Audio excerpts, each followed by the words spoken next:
Before some days, I never ate Shepu because it smells literally odd. That's why. But when I married, I tried to eat this Shepu after that, and I love it this Shepu because it never smells when I added lemon juice in Shepu sabji. Let's make Shepu sabji first, then make a paste of groundnut, green chili, coriander. So we are going to start make Shepu paratha today because nobody ate the Shepu sabji. That's why I tried this recipe today for the kids as well as elders, youngers as well. So let's make. I have made all Shepu sabji.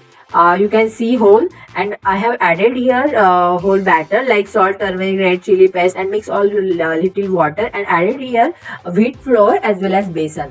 Here is the dough ready, and let's roll of the paratha and put on a pan.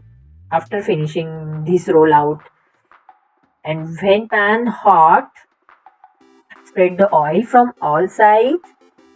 Just checks it. After some time, it will get brown. Our shepu paratha is ready and serve with the curd. This shepu paratha, you will obviously, I'm guaranteed, I'm telling you guaranteed, you will love this paratha because I never ate shepu sabji, and he is literally eating this shepu paratha with lovely manner. Thank you. Still, you have not subscribed my channel, please subscribe, share, and like. Thank you very much watching this recipe.